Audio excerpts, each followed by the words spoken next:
যত pair flight Pakistan থেকে আসতো ঢাকাতে, সব আর্মি অফিসার্সরা আসতো, সব সিভিলিয়ান ড্রেসে, যাতে ঢাকার বাঙালিরা বুঝতে না পারে। ওটা বিল্ড আপ করা শুরু করলো না স্যার? বিল্ড আপ শুরু করলো। তো বঙ্গবন্ধুর সঙ্গে দেখা করতে গেলাম 5ই মার্চ 1971।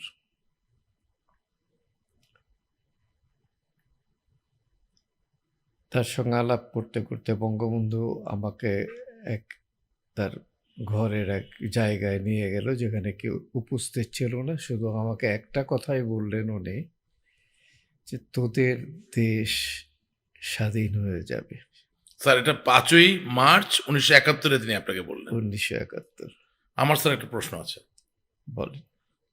আপনি কিন্তু বেয়াদবি নেবেন না স্যার, না। কারণ আমি অনেক কিছু জানি না। না না, আমি তো আপনার অনুজ বলতে অনুজ, মানে না, ঠিক। অনুজ পেরিয়ে আরো অনুজ, তাই না? হ্যাঁ। স্যার 5ই মার্চ ওনার কাছে আপনি গেলেন, কোন সূত্রে গেলেন স্যার? এটা কিভাবে জিনিসটা তৈরি এরা হলো? বাঙালি পাইলটরা তখন ওই পাকিস্তানের বৈষম্যমূলক আচরণের জন্য ভাবছিল ভিন্ন ধারা, যেরকম একটা আলাদা এয়ারলাইন বাঙালিদের জন্য করা যায় কিনা, ওকে ওকে। এইসব সমস্যা নিয়ে। কিন্তু বঙ্গবন্ধুর বাসায় যখন আমরা পৌঁছলাম,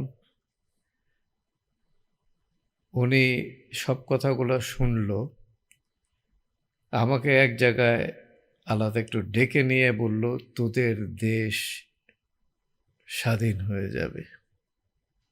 এটা একটা বিরাট পাওনা এবং আমার মানসিক শক্তি বাড়িয়ে দিল।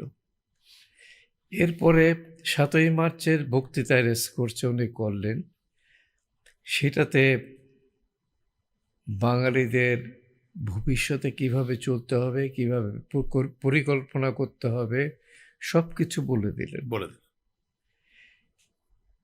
সেই থেকেই আমরা স্বাধীন বাংলাদেশের চিন্তাধারা নিয়ে চলছিলাম। আর যেহেতু আমি তখন বৈমানিক ছিলাম,